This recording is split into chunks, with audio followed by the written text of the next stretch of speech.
ABC Listen. Podcasts, radio, news, music and more. Krystyna Duszniak is a treasure hunter. She's a professional historian, but Krystyna uses her research skills to help people who want to find their lost family stories. Sometimes Krystyna will find gold, blood relatives still alive who are keen to make contact with family members overseas. Other times, what Krystyna comes across is more like an unexploded bomb. Parents' or grandparents' dark activities in World War II, or hidden, unacknowledged children left behind in the old country. Krystyna grew up surrounded by Polish history and culture, but she herself had a blind spot. Turns out there were secrets in her family too, and it took an unexpected friendship to reveal them. Hi, Krystyna. Hi, Sarah. Now, Duszniak is almost as good as Kanoski. I grew up in the Queensland district of Poland. Whereabouts did you grow up? Well, I grew up in working class Melbourne in Noble Park. It's southeast Melbourne. And what kind of house, when you think back about your childhood home, what did it look like?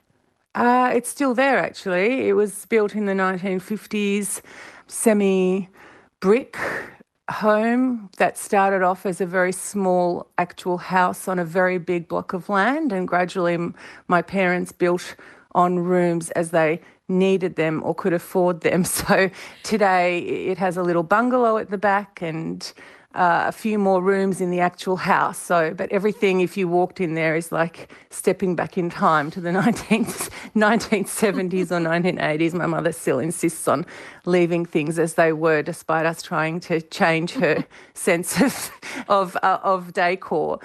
And what about the garden that started off as the big block? What memories do you have of that garden? Oh, the garden. You know, I can't eat a raspberry to this day without thinking of that garden and the smell of a raspberry and the taste of it just reminds me of my father's passion for that garden when he retired, or even before. You know, he focused on that garden as one of the things that would keep him busy. He was always into being healthy and occupied and never bored with anything. And so he created this garden in which he planted every tree, every fruit tree you can imagine: pear trees, plum trees, apple trees. I think I counted once in my memory, there were probably about 15 plum trees, and I know every single variety of plum, not by their Latin or whatever names, but I know them by their taste and texture. He planted red currants, black currants, every single vegetable, beautiful hydrangeas that he had in one part of the house. So the garden was very much alive, and I especially would enjoy eating its fruits as they came into season. Did your mum work while you were growing up? My mother was a power horse, yeah. She never stopped, and she's only really recently stopped, actually. She was a crossing woman for 36 years, and she still asks me today, being 91, why can't I continue working on that crossing? I love that job. She worked on the children's crossing since we started primary school. So, and then after school we'd go with her to the local Noble Park kindergarten, which is there no more, for her to clean there. And my brother and I had tasks to do there. My father would arrive after his job in the factory and vacuum the kinder, and then we'd all go home to dinner. And then my mother would work at the local veterinary clinic for 3 nights a week, cleaning there as well. She really never stopped. And she also managed to do all the traditional female roles of the house, like cooking and cleaning. And goodness, she even ironed our jeans and socks. She did everything. She's a woman who has never been able to rest. That's what's driven her all her life, and I think that's why ageing is so difficult for her. Your mum and dad had both been married before. How did they meet one another? She came out here to Australia in the beginning of 1951, and she had a little child with her. She was only 21 years old. That marriage turned out to be a problematic one in many aspects. She left her husband and she needed a safe place to stay, I guess, and that's where my father came into the picture. I think it was through, I've asked her recently, and I'm pretty sure it was through mutual friends in Noble Park. And my father, by then, had purchased a house of his own in Noble Park. And he had this house, as I've mentioned, and offered my mother, I think, a place to stay. And at the same time, saw in her, I think, a gaping need in his own life. And one thing led to another. And you and your brother came along. Did your mum and dad ever get married? No, they didn't. I don't think they could, first of all, because her first husband wouldn't divorce her.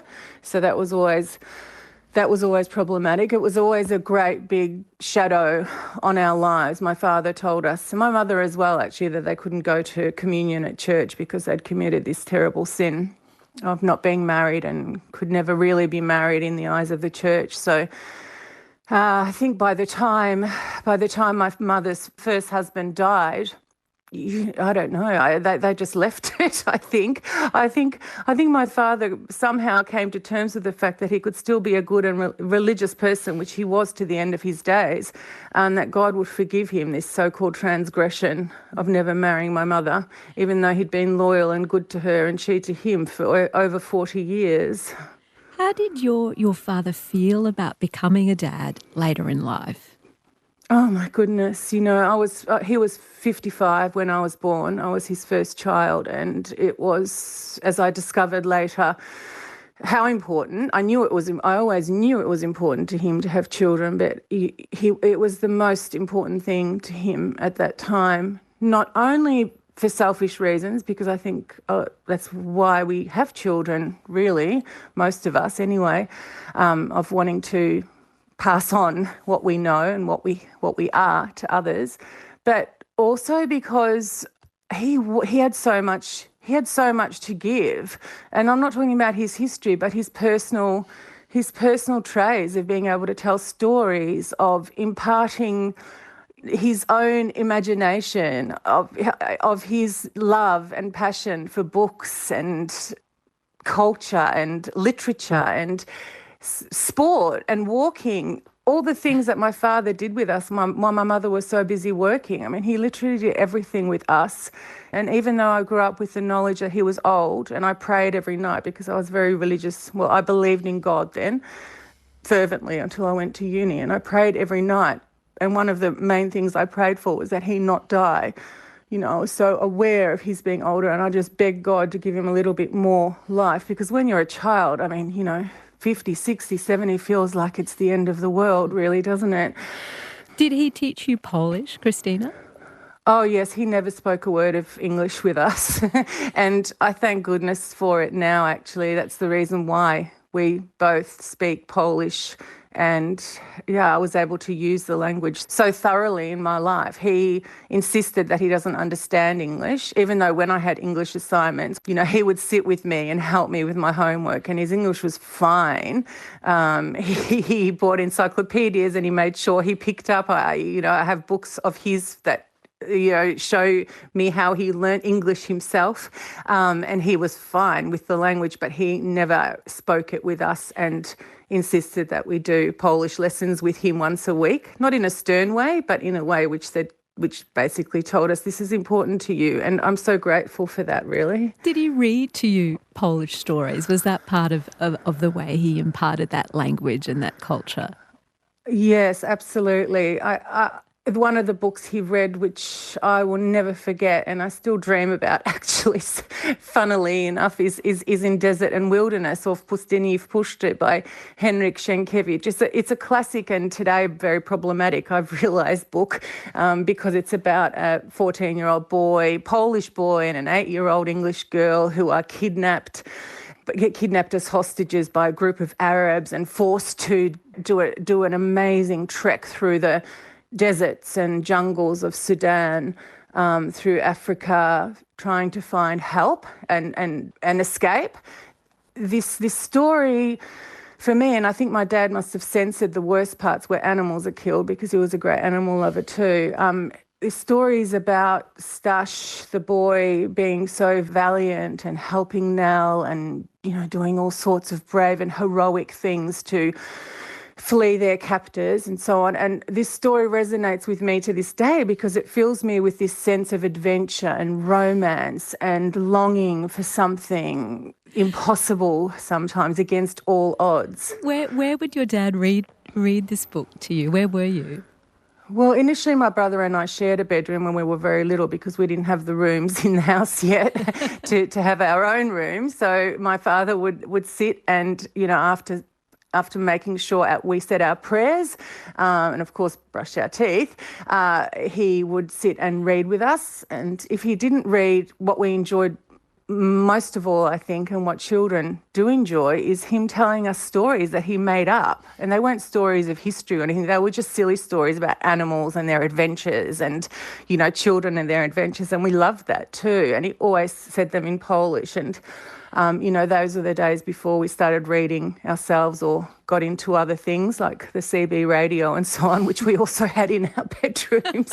So that was our social media in those days. We were by no means perfect. But, my father always made sure that we had a lot of Polishness in our lives. What did your dad get you to drink before bedtime?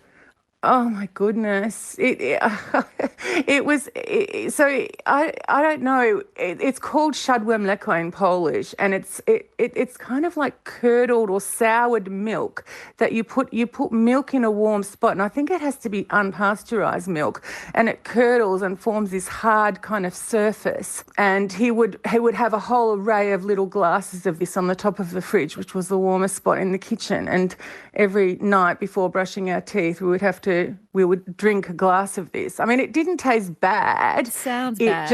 It didn't taste bad. It wasn't great, and he assured us it was for our health. It was kind of like soured milk, and a lot of people still in Poland to this day, they use it as you can with all sorts of things like rice or potatoes or different dishes. But he was convinced that this was very healthy. Maybe it was. Well, it's probably probiotics before probiotics came along as a separate thing. Did he talk to you much about his own childhood in Poland?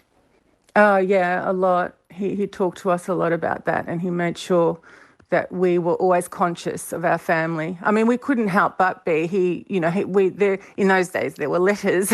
Letters came in letterboxes all the time, and one of the things I enjoyed most of all was looking in the letterbox and seeing a letter from one of my aunts, one of his sister who would write to him constantly from Poland, and his sister-in-law who would send him books from Poland. He asked her to send him the latest books, and I still have them, children's books and history books and the great works of Polish literature. He would send her money and she would send these. So there was constant contact with Poland, and he spoke a lot about his childhood and what a loving family he came from.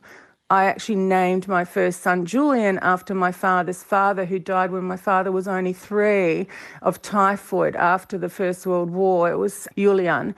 What about his wartime experiences, Krystyna? What did he tell you about that? He told us a lot, and we grew up knowing that my father was a hero of the Polish uprising in 1944 when the Poles decided to try their luck, I guess, against the German occupation of Warsaw and Poland, hoping that the Russians would come to their aid because the Russians were encroaching by that time, and this was August 1944. My father had been in the Polish underground for all the years of the occupation of Poland, and before that he was an officer of the Polish army, a professional soldier. And so his underground work culminated for him in that uprising in August 1944, and he fought valiantly in Mokotów, in a suburb there. He commanded his battalion there. How did that uprising end? What happened? It ended tragically, of course. Warsaw was destroyed. Over 200,000 civilians were killed. My father ended up crawling out of the canal or the underground sewerage tunnels, and for once the Germans treated him and other Polish soldiers according to the conventions of war and took them in as prisoners of war to Germany. He then spent the last months of the war as a prisoner of war in Germany, but was treated quite well. However, the uprising itself much as it remained a glorious chapter of Polish and my father's own personal history, and I understand that completely in terms of my father's lived experience and what was important to him as a pre-war Polish patriot, that ended up with his own brother dying, and he was under my dad's command, his younger brother, who was only, I think, 18, 19 at the time. And he actually died on the day of my father's birthday on the 11th of September. So it's something that my father never forgot and often was very sad about and could hardly bear to talk about, because this young boy had died, and my father always felt a little guilty about it, I think, though never said as much. He told us that was just the tragedy of what the context was. He had wanted to go out, and he was a soldier, and so my father, he couldn't quite come to terms with that, obviously, but on the other hand, he was always torn about that and the necessity of doing what they had done, because it was done for a good reason, to try and stop this occupation and be, liberated from not only German but the encroaching Russian armies. Which failed, of course. When your dad told you those stories of his experiences in the war and being underground and participating in the Warsaw Uprising, did he tell them like the adventure stories he read you as a child, or were they darker, more tragic? What kind of way did he remember them when he'd speak about them to you and your brother? Yeah, they were always darker and sombre, and they were never left for bedtime stories. These were the stories which he told us usually in his study. When we had Polish lessons, he knew there was a time to be serious, and, when we went for walks with him, occasionally he'd tell us stories about his own childhood in that context. But when he, for example, was doing our Polish lessons with us, he would ask us to read, because we had to read and write, and the things we read about were often events in Polish history, and that's where he would bring in his own personal experiences and impart those to us, and made sure that we were aware of them. There was never any hiding, and we could ask him any questions we wanted to. So that was something I always appreciate and think important in family relationships. So Krystyna, is this why you ended up studying history at university? Is this where your passion for history came from? I guess so. I was torn at uni because there was how those forks in our lives happen, and we need to decide, and we kind of know that whatever we decide will be so fundamental to the rest of our lives. Well, I was very passionate about two things: feminism and feminist history, and Polish history, but my historical focus was always on social history and feminist history, and that leads me, I think, still today. I mean, I still firmly believe in feminist history and the ways in which women and ordinary people play such a large role in history. But it wasn't until I had to decide what I would do and, focus on in my postgraduate years that I decided on Polish history. And that happened almost by chance again. I thought I would write about the Warsaw Uprising because my father had been in it, and I would write about recollections of ordinary Poles during that time because I had already been to Poland by that stage. I knew my family there. The survivors of this uprising were still alive, of course, the witnesses to it. So I thought I would write about that. And the one supervisor that they could think of for me was Mark Baker. And when I went to see Mark about this, he said, "Why don't you write about the Jews as well?" And I said, "Jews?" And he said, "Yeah, take these books, go away, come back to me." And he gave me a handful of books about the Holocaust and Jewish history in Poland in the 20th century. And I still remember those weeks that I spent. I was living alone at that time. I'd moved out of home. And I was overwhelmed by what I read. I couldn't move after that. What were they? Was this new for you, Krystyna? The stories of Jewish people in Poland, in the war in particular? It was new, not because my father had hidden it, but because this wasn't part of my father's narrative. And I realised suddenly and shockingly that there was this other narrative in Poland where this amazing community of Jews had lived before the war, the biggest Jewish community in the world, apart from, I think, New York. And not only did they live there, but they lived there in a separate way almost from the Poles, not because they were forced to, but because they were such a unique, unassimilated community. And the books Mark gave me were about the war, of course, and those stories horrified me. I just thought anything I'd heard about my father, and I guess I was young then, you know, and I feel terribly guilty about this because guilt is a thing that we Poles carry with us for all our lives. I feel guilty, but I thought, my goodness, what my father went through, how can I even compare this to what these people went through? I mean, Jewish babies born in 1939, you can't compare that to a Catholic baby born in 1939. A Jewish baby born in 1939 had no chance of getting through that war, whereas a Catholic baby had every chance, given luck and, you know, the parents' non-political activities and so on. But a Jewish baby was doomed to die. Jews were doomed to die. Poles they weren't all doomed to die. And this really shocked me, you know, and I thought, I can't move beyond this. Tell me about the first time you met a Holocaust survivor. Oh, goodness. Well, Mark said to me after of course, this confrontation with the literature and some of the works of history, he said, well, now it's time for you to meet a survivor. And I said, I've never met a Holocaust survivor. I wouldn't know where to begin. He said, don't worry, just be yourself. Go and see her. And I remember he called up her daughter in front of me and made an appointment with her mother.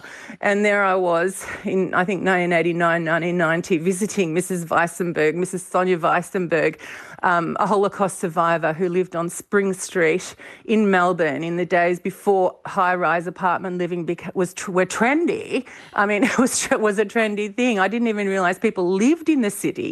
I was overwhelmed. And remember, you know, I came from the working-class suburbs of Melbourne. What was it like stepping into that apartment? What was her home like?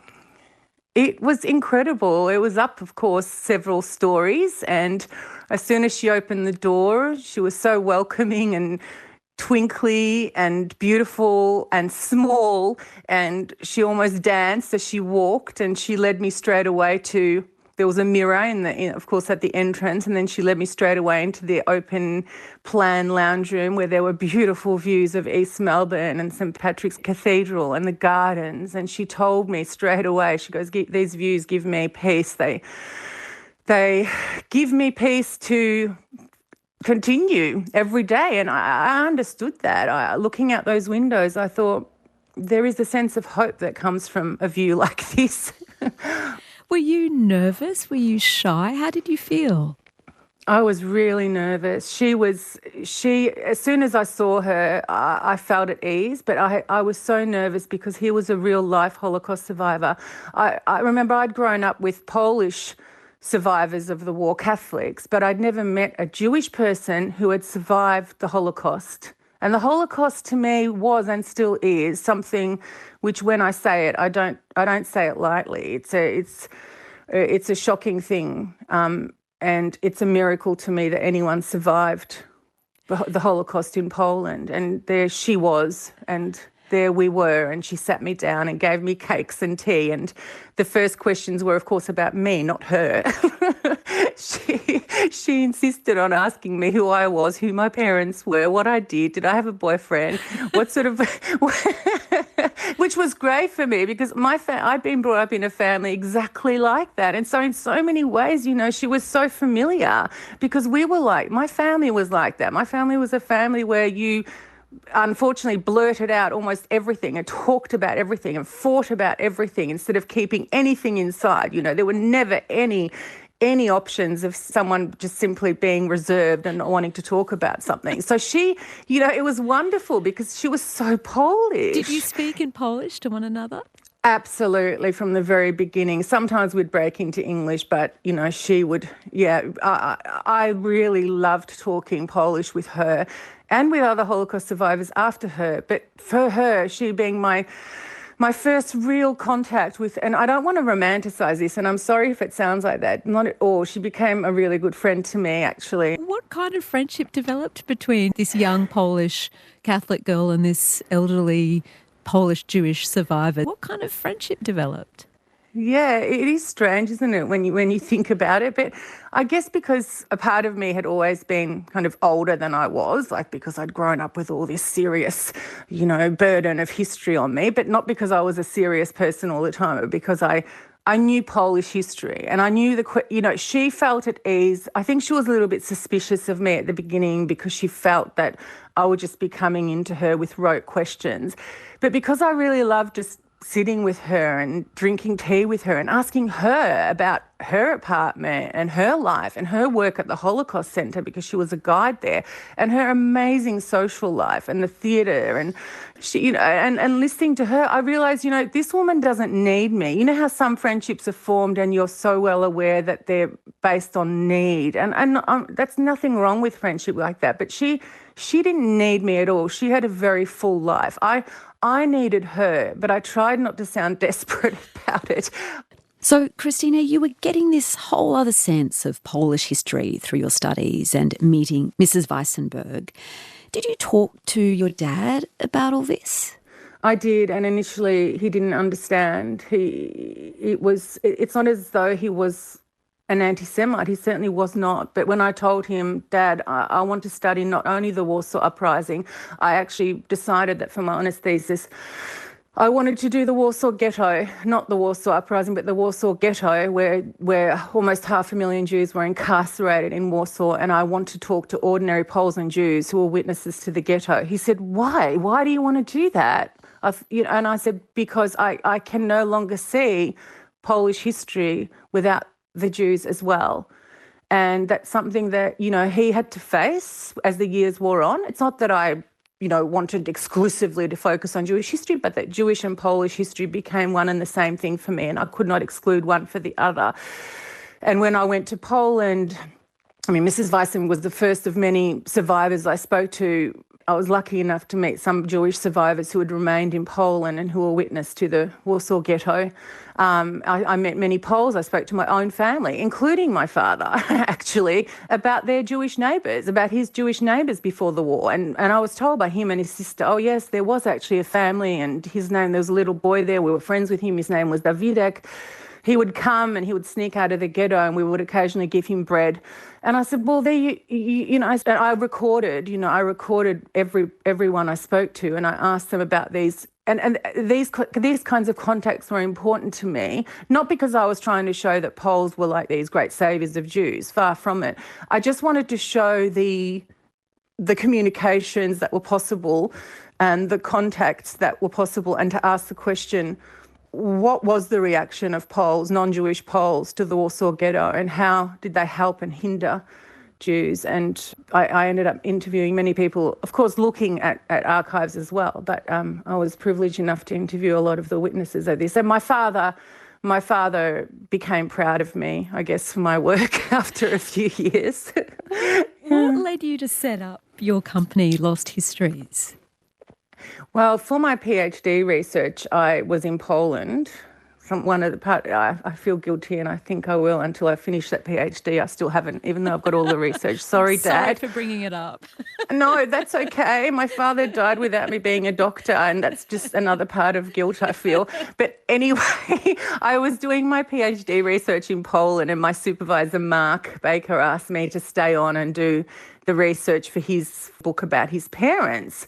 And I stayed on for a year longer, and that, I'd just been doing archival research for my own town of my PhD, but for Mark, I ended up travelling all over Poland and into the Ukraine as well, because those eastern territories used to be Polish. And great adventures, but amazing discoveries as well. He ended up publishing a book called The 50th Gate about his parents, which became a bestseller. And when that was published, I think in 1996, people would come up to him and say, hey, I want my parents' school records. How do you get them? And he would say, ring Krystyna. And people would call me and I'd say, okay, sure, well, let me just write you a letter, you sign it and send it to the archives. And, this trickle became a flood eventually. I was working at uni then, and I started off Lost Histories because I had to form a little business from this. You can't, to make it official. And it started off with just a tiny little research bureau, which I guess it still is in a way. It's just got more clients today than it did back then. But, people would ask me to do their family histories. And because I knew the archives and I'd been to so many of them, I developed a keen knowledge of where to write, where to look. And remember, this is before the internet. So in those days, things had to be done by hand. Today, it's so much easier. Do they have to be done in person, Krystyna, or can you do them from Melbourne? Oh, everything can be done from Melbourne, and it always has been able to be, because Poland is an incredibly bureaucratic country today, even today after communism. And in a way, I'm thankful for that, because bureaucracy has its bonuses in that once you understand it, you know the process. And Polish archives happen to be, and I say this in all honesty, one of the most efficient archives that I work with around the world compared to other archives, Canadian, American, Israeli, Australian, you name it. Polish archives are very predictable with the way they work. And if you want records and you're a member of that family, then there is no problem. And in fact, if records are over 100 years old, you don't even have to be a family member. It's enough for you to be a researcher. So back in those days, it was possible and doable, and we did a lot. Today, there are so many opportunities with Polish archives because so many are coming online and there are so many different databases in Poland. I can't even keep up. So I simply use colleagues in Poland who work in these, very specific databases. When people come to you, Krystyna, and they say, I want to know my family history, I want to know everything, do they really want to know everything in your experience? In my experience, not always. Sometimes there are things that are too painful for people to really follow through on. And I've learned that the hard way, I guess. Initially, I would get very excited and push people almost because I'm passionate and I am a bit pushy. And in terms of, saying, wow, this is amazing. Should we continue it? And sometimes people just slow down and say, actually, we've got enough for now. And I feel like saying, but what sort of things? Where would people slow down? Where would they pull back? There are elements of some family histories where some family secret is known but not talked about. And for example, if, say, a man or a woman had a family before the war in Poland, but they left Poland after the war, the family thought that they were dead in Poland, and they formed a new family in Australia or America or whatever.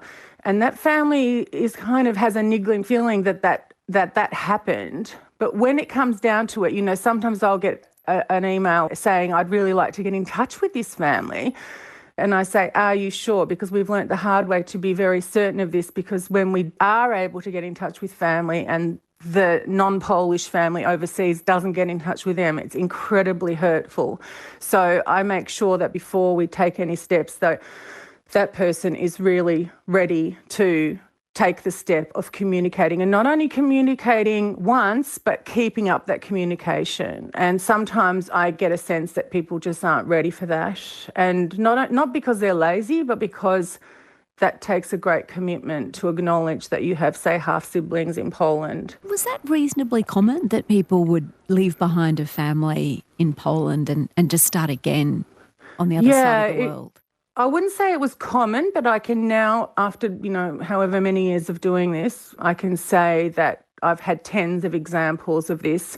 If a client comes to me today and says, my grandfather came here after the war, he was born in, say, 1915, where the family tells me there was no contact, no letters, nothing from Poland or to Poland, I automatically get suspicious now, because I have my own experience. My father had nothing to hide.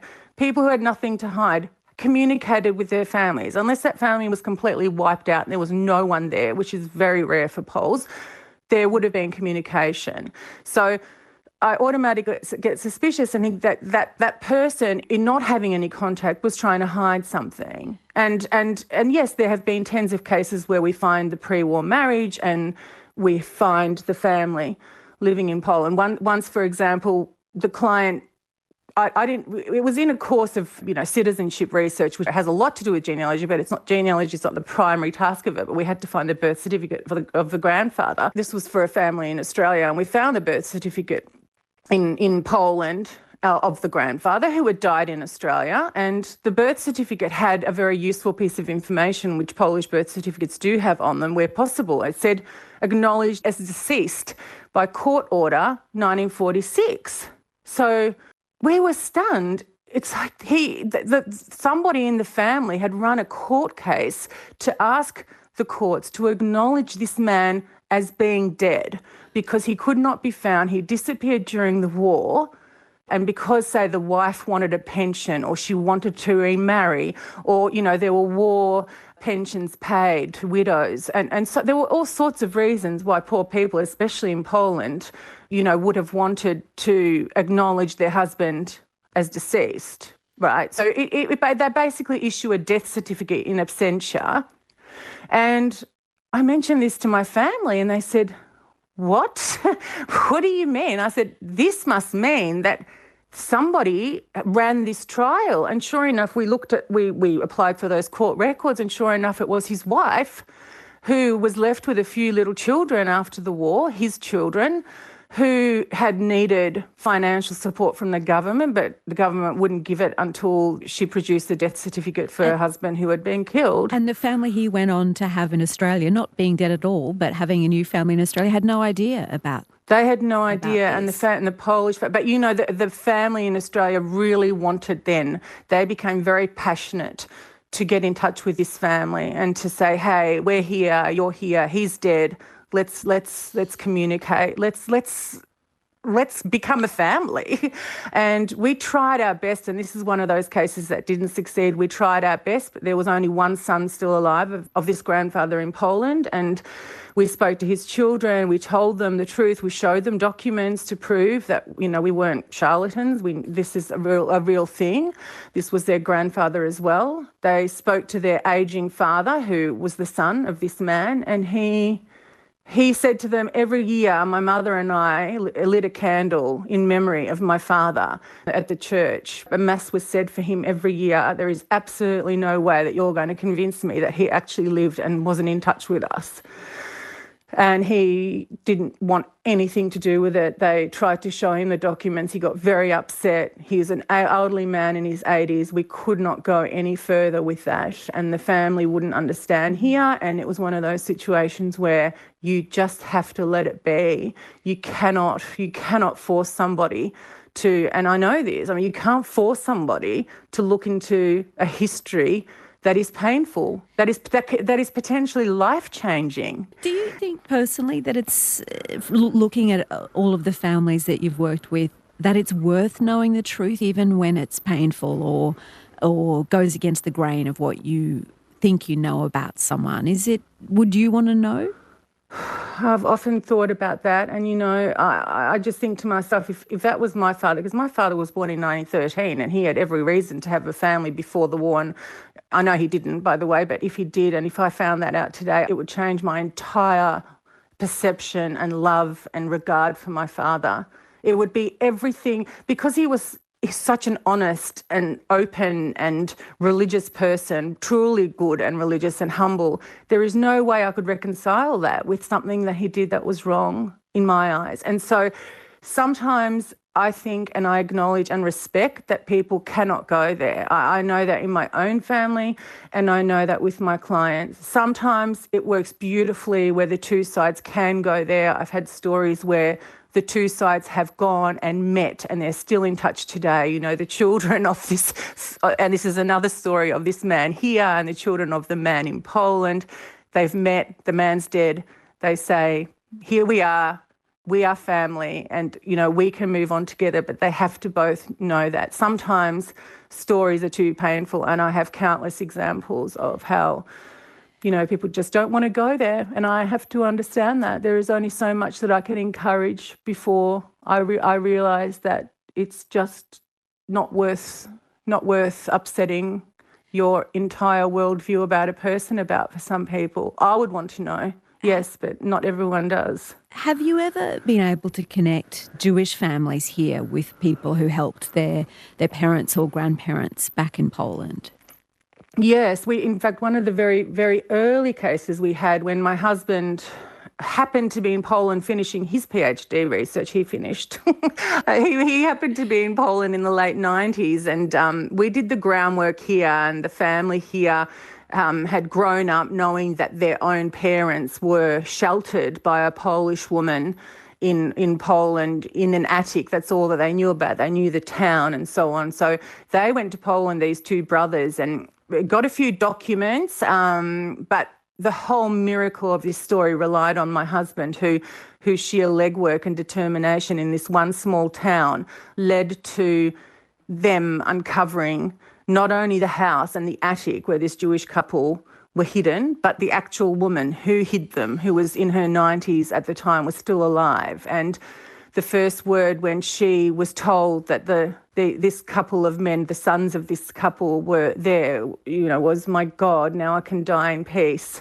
I've waited for this moment all my life." She had never known what happened to that couple.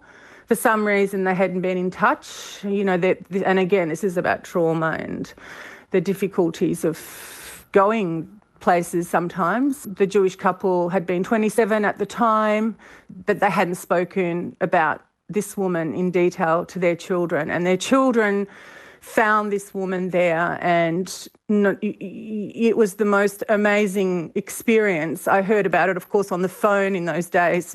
She had basically told nobody that she had children of her own. One of her own children had been sent to forced labour in Germany. Her husband was a bit of a drunk, so she didn't even tell him because he couldn't be relied on that, she had a Jewish couple in the attic. They had been the caretakers of, I think, this house before. So the Jewish family knew this Polish family from before the war, but she had never even told her own husband, who would occasionally say, "Oh, what's that noise up there?" And she would say, "Oh, they're just rats." She would bring them buckets of food and take buckets of toilet in and out for them. It was incredible. This family, the Australian family, then organised with Yad Vashem in Jerusalem to honour her as a righteous among nations, and she is acknowledged today as one of the righteous among nations who saved the lives of Jews. You and your dad, Krystyna, had so many conversations about his past, about Poland, about history. What did you find in his study? With COVID, when it struck the world, I think we all thought for a moment that the world was ending. And then when we realised it wasn't, we thought about our own mortality and, the things we had to do before we died. And I've had so many inquiries because of that, because I understand that. One of my most important things was going through my father's documents, which had been left in his study since his death then 11 years ago. I just couldn't bring myself to go through them. I thought I knew what was there, but I made it my mission while visiting my mother for caring during lockdown to go through his documents and to actually separate them into things that I wanted to keep, because I thought if something happens to me, no one in my family, I'm the only person who's going to know what to do with it. So I thought if I don't do this now, no one's going to do it. And I went through his things and I discovered so many beautiful things that I didn't know about. Letters to Poland from girlfriends, from friends, from family. I mean, I knew the letters kept coming, but when I read them as an adult now, that was a completely different thing. Beautiful books, collections of, when he went to the Olympics here in 1956, collections of Australiana, stamp collections, all the things which made him up as a complex intellectual person. But the two things that I discovered were quite shocking to me. Shocking because I didn't know about them, and I thought he told me everything, and he must have forgotten to tell me or show me these things because I was in Poland at the time, or I was busy, or he was in Poland at the time. And one of those things was the diary, which he wrote, day-by-day diary account, which started on the days before his departure from Germany after the war. It was the diary of his voyage to Australia, essentially.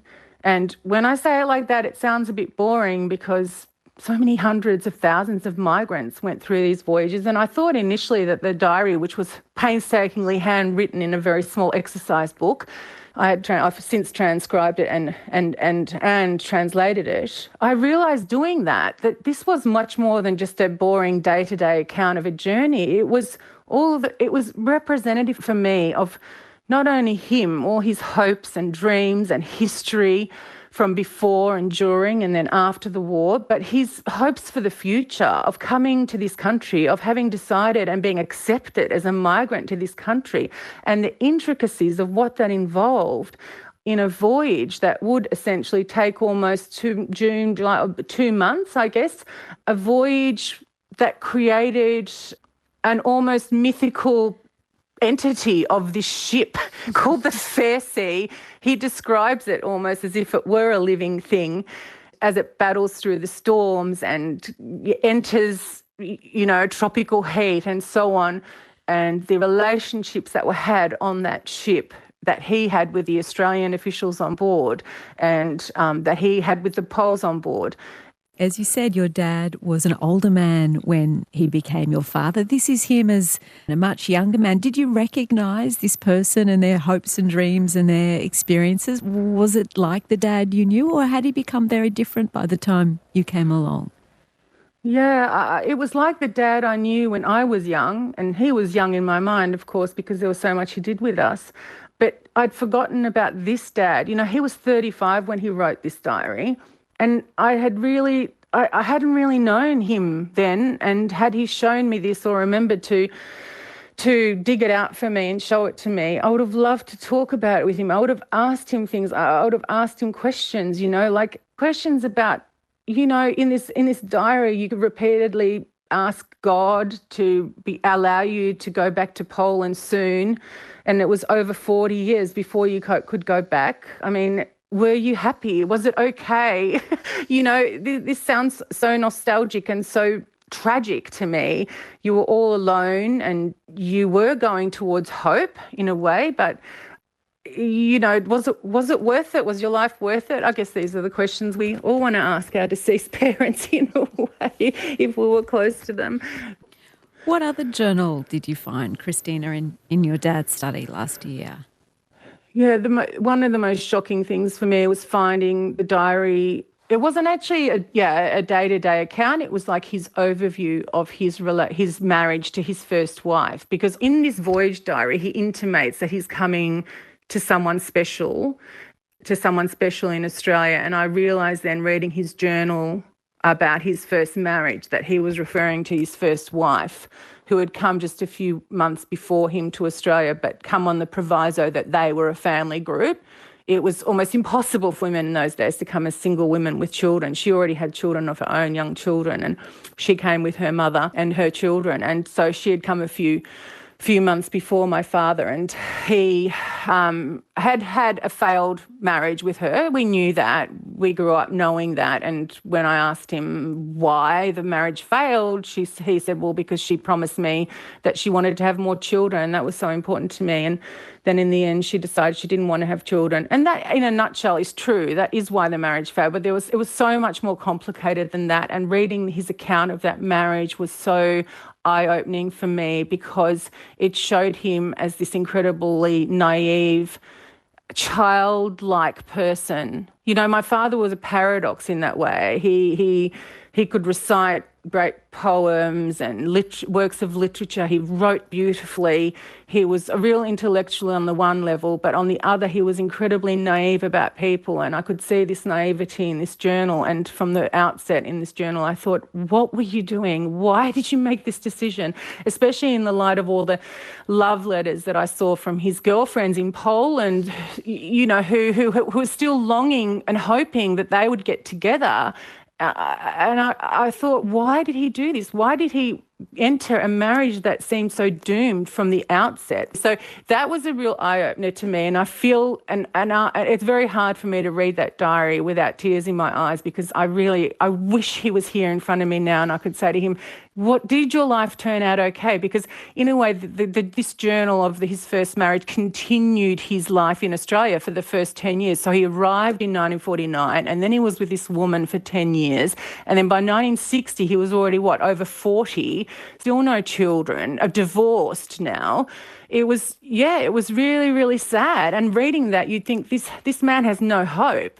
And then, 8 years later, he was with my mother and I was born.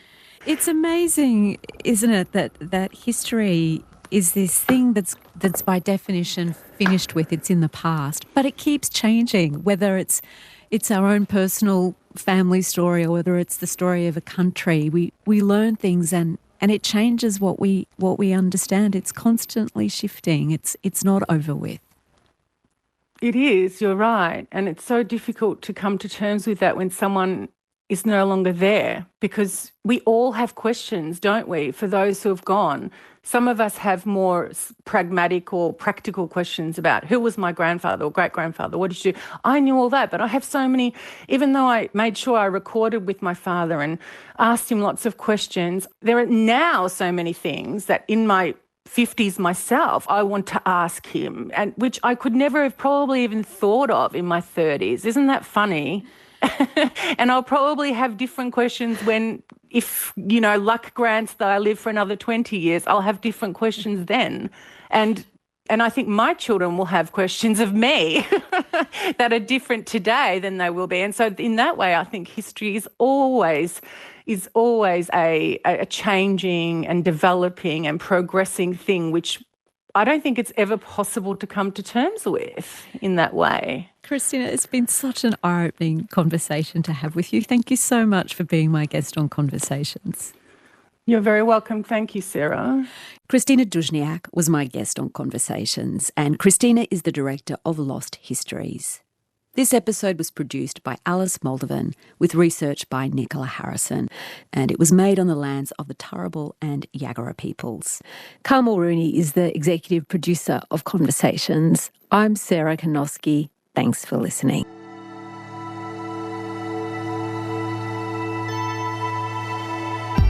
You've been listening to a podcast of Conversations. For more Conversations interviews, please go to the website abc.net.au/conversations.